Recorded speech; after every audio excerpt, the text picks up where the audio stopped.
Michele Blood. She is a transformational leader and she's a former rock singer. She is a rock singer in Australia. And after a life-changing moment, she started to do something a little different, which we're going to talk about tonight. So welcome to the podcast, Michele. Thank you for being here. Thank you, Keisha. Thank you very much. So tell us a little bit about how your career as a singer came about. I started singing, my mother said, by the age of 2. I could hear any song on the radio. And by the age of 5, I was on a TV show singing in Australia. And so I was singing my entire life, basically. And I went on to have great success with Time Warner and a great band. I was the singer, songwriter, manager of the band. At one stage in Australia, we toured for 7 years non-stop. Usually our audiences were between 4,000 and 6,000 people. And, we did videos and great recordings, and we toured with In Excess, The Pretenders, you name it, when they came to Australia. And we were just about to get a record contract in Europe, which is what we'd always wanted, because otherwise you're still broke in Australia. There's not enough people to buy your records, your CDs. So just before that happened, I was in a near fatal car accident, and that particular thing changed my life. You would think it would be the worst thing that could ever happen to a singer, to have broken bones and told she may never walk again, when you're crazy antics on stage, cartwheels, jumping on top of speakers, entertaining people as a rock singer. But it ended up being my true purpose. It took me to my true purpose in life, and it got me working in countries all over the world. My largest audience, 50,000 people, hit records all over the world as well, and doing something that actually helps heal and change lives. So that's it in a nutshell. We'll go deeper though, huh? I'd like to. So let's take it back a little bit. What did you enjoy about being a rock singer? Well, the only thing I really enjoyed was actually singing and entertaining. It was what I was born to do. The rest of it is just really tough. You have to love what you do to be able to be in a rock band, particularly in Australia, because you've got to travel 12 hours in between gigs. It's just such a huge country, but hardly many people. So not many cities. And so I loved songwriting. I love the creative. I love working with musicians, because musicians are so open-minded, because we've all been told by our parents, don't do it. So we're very free spirits. So I love, anytime I've met any musicians anywhere in the world, any country, we all immediately bond, because we understand how tough it is to, do what you do and to get where you are. If you're actually making a living doing it, that's miraculous. So it's a tough life, but being on the road all the time and never having a home to go back to, because you're on the road, you don't need a home. As I said, one stage it was 7 years nonstop. So just the creative thing, it makes my heart sing to sing. And I mean, I'm still doing it. I just created a new album last year, and so I'm still doing it. That's beautiful. I always say if there was one talent that I could have, it would be to sing. Like, I think it's so amazing when you have that special gift of, being able to sing really, really well. Because I mean, we can all sing, but I don't think anybody wants to hear me sing. You never know. Well, it's not just the singing. I think it's the way you love the audience and you love what you do. The charisma comes out that way, because I know that there's tons of singers that are better than me. I mean, I had I'll give you an example. There were these 2 ladies in Australia that did backing vocals nearly all the time for bands, and they had the most incredible voices. And I heard one of them say, how come she's a rock star and we're still doing backing vocals? because it's attitude. It's all about your state of mind and what you're willing to put into it to become who you want to be. I think anyone can do anything that they want to do if they love what they're doing so much that nothing and no one can stop them. You know, if anyone tried to stop them, they'd cut them down. That's so true. Yeah, because think about even like Madonna is not like the strongest singer, but she just had that whole package and the way that she, would come out and the songs that she would sing. It was just like so alluring. Like, I don't know, you're right. And she had that attitude that I'm gonna make it to the top and look at her. Yeah, but her voice, it was not very good when she first started, it's true, but they did pretty good in the studio with her.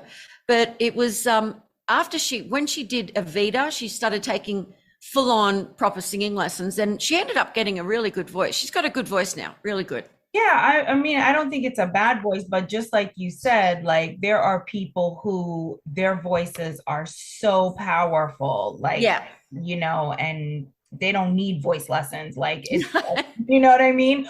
I've never had a voice lesson. Right. And they don't have but they don't have that thing that you need. So you're definitely right. So tell us a little bit about how your accident occurred. And I specifically want to know, where were you in your life the day before your accident? Where were you mentally and physically? How are you feeling? And what was going on right before you had that accident? I was asleep. I was in the truck. We'd just driven from Brisbane, and we always had one of us in the truck because we used to hire a truck driver and his truck. So I always wanted to make sure one of us was with the truck driver so we didn't skedaddle with all our equipment. You never know when you don't know people. We didn't have the internet back then, so you couldn't do background checks or anything. Anyway, so this was my turn to go with the truck driver. It was about a 12.5-hour drive. And when we got to Sydney, he had fallen asleep at the wheel and he went into a telephone pole. So all I remember is I did my gig in Brisbane. We packed everything up, got in the truck. And after a few hours, because I'd been singing for 6 hours that night, I just fell asleep. So I woke up to the car accident. So I wasn't thinking anything. When you're just in shock. You don't know what's happened, So there wasn't really anything going through my head at all. I didn't mean specifically right at the accident. I meant like your state of mind before the accident, like maybe a month before, a week before. Like, how were you feeling about your career? Was there anything going on that made you kind of wonder if you were on the right path? Like, I'm trying to... Everything was wonderful. Everything was wonderful. We just finished doing a great video for one of our songs, and the band were getting along so well, and we started making more money. And then we heard about this record label interested in Europe. So no, everything was great. Wow. I mean, it couldn't have been better. All right, good. I just wanted to get that information. It's important to me. That's pretty cool though, Keisha, because no one has ever asked me that question. And I've been interviewed since then about 3,000 times. Yeah. And no one has ever asked me that question. I'm just curious. No, it's good. So you had this accident, and when you woke up and you got to hospital after the accident, what was your prognosis? Well, I didn't pass out. I was awake the whole time, in the ambulance when I had these beautiful long Puss in Boots. And they had to cut them off. And I'm like, why do you have to do that? And they said, well, you're really not in good shape right now. The prognosis was my hip was completely severed. My pelvis was completely smashed. All the bone went into the bladder and other organs. I had a fractured back and all internal bleeding, like to the max. So it wasn't a good prognosis. They didn't think I would live for the first week. And after the first operation of 17.5 hours, then I had to be in traction for about 2 weeks, which was the most horrifically painful thing you can imagine. It's just unbelievable. And so, but what happened? I'll tell you what happened. Let me just tell you what happened. It was just amazing. When you're in physical, people say when you're depressed, that's just as bad as physical pain. No, it ain't. No, sir.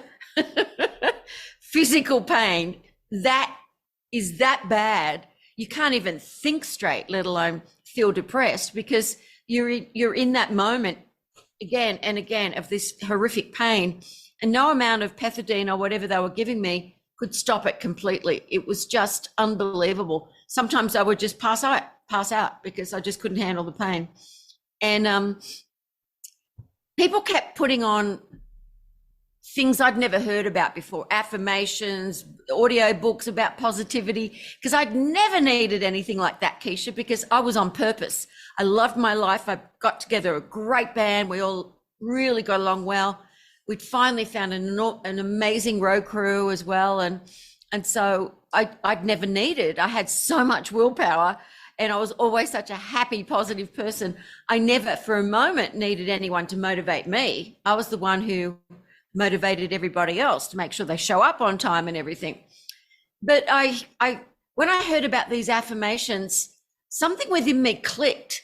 It was like your state of mind, what you think about, everything that I'd ever wanted to create. All I had to do was think about it and put my willpower and take action. And it always happened. No matter what it is that I wanted, it always came to pass. Treating everyone nicely at the same time, not being like a Madonna was. Being really, because I know that sweet words are more motivational for people than, putting fear into people. So I thought I'll do an affirmation because people have been healed. I was listening to all these audio programs and people with their state of mind. And so I did, I am healed. I know I am. I love myself. I am my friend, because none of that was true. So you've got to say an affirmation has to be stated in the now, and it has to be emotionalized, and you have to believe it. And then the mind, which neuroscientists have found out now, the studies are incredible, will then go to work to heal whatever needs to be healed, whether it's emotional, physical, whatever it is, whether it's to attract money into your life, whatever it is. Affirmations are great if you believe them. If you don't believe them, and your doubting mind will spit it out. And that's what happened to me, Keisha. I didn't believe it because the doctors weren't saying I was ever be completely healed. I didn't love myself at all. I just thought, oh my God, what am I going to do with my life? Am I going to have to commit suicide or something once I can move? I was just, it was just ridiculous what was going through my mind as I was healing, but I was still in that state of, I actually moved from pain, physical pain, into, emotional pain as well. But then what happened was I had this epiphany, full-on spiritual epiphany. You cannot get a song out of your head, even if you want to, particularly jingles. And that's why advertising agencies spend billions a year, not millions, on very famous songs or jingles, because then you can never, ever get the product out of your head. It's there forever. It's gone into the subconscious mind. And so with a song, you don't have to emotionalize the affirmation. You can't, like the kids learn ABCs through singing their ABCs. So, pregnant pause. I got a little cassette player. I always had a little cassette player, because whenever I had a song idea, I would sing it down, because otherwise you can forget it. You get this great idea, you've got to always record it immediately once you've got the idea. So I just sang, I am healed, I know I am. I love myself, I am my friend. Over and over and over and over again, filling up a 90-minute cassette. I played it over and over again. I went on to feel so bright within my mind. I didn't know what was happening, but that was the beginning of my affirmation music, which no one had ever done before, and my healing of my body. That was the first song. Now I've got over 400 affirmation songs. People have downloaded and listened to them multi-millions of times. I've worked with Deepak Chopra, Bob Proctor, Wayne Dyer, all of these people, because everyone found out about this affirmation music, and that's how my true purpose and career took off. So all the years that I'd been an entertainer and I could handle any audience and do what I did, now I could do to people that wanted positivity. So I was hired to sing and perform and talk about affirmations all over the world with all these famous authors. And that's how it began. Wow, that's so amazing. It is. So I was gonna ask why you think adding the music made a difference, but you explained that because it's like a jingle and people retain that, and that's the thing about that. So okay. Yeah. Well, So the lyrics, or the affirmations in my case, go into the left hemisphere of the brain, and the music and the melody goes into the right hemisphere of the brain, and it goes into your subconscious mind 300 times faster than attempting just to say it or even write it down. And if you go to 𝗟𝗡𝗥𝗡.com, you can see all the huge amount of studies from Berkeley to Johns Hopkins about positive music and what it can do to you. But when I first started, they didn't have any scientific proof of how it works, but now we do. So even if someone doesn't believe it, you got to believe they're scientists at least, even if you don't believe the little blonde Aussie. so as a transformational leader, what is your day-to-day like?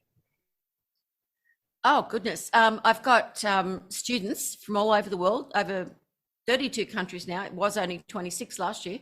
And I do Zoom calls with them. And I've got, we do huge events via Zoom since the lockdown. Before that, it was, we put on live events all over the country and different countries as well.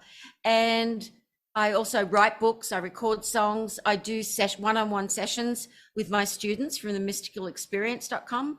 These students, I teach them meditation practice. I just non-stop. I'm totally into meditation, of course. I meditate a lot because that's one of the main things that I teach now is meditation, because that is what will bring anyone an awakening of happiness, of success, and you just release all stress from your life when you meditate and you become healthier. Yeah, I've been wanting to learn to meditate for many years now. I do it a little, but I still feel like I'm not getting it. Well, the way I teach it's, I understand. I had an enlightened teacher and I went off the grid for 12 years and just studied with her. That's all I did. And I eventually became awakened as well. But I've got something for your wonderful, hell no, hell yes. Michele Blood, MICHELE Don't blame me, it's my daddy's name. 𝗟𝗡𝗥𝗡.com/, oh hell no. And you're going to get some of my best-selling products, everything for free. They're going to get, which you'll get as well, the video on the practice of meditation, where I teach how to practice meditation, from people that have never done it to people that have just gotten bored with it and they just want to find a new way of meditating. And also some of my best-selling songs, some of them that I actually wrote with Bob Proctor, the great and late Bob Proctor. The Magic of Affirmation Power, my latest book, and magnetic creative visualization, just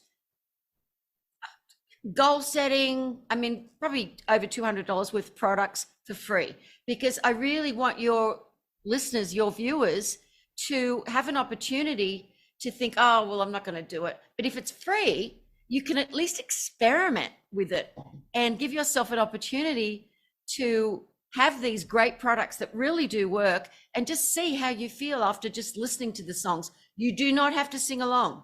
That's the whole thing. It goes straight into your subconscious mind. So there you go.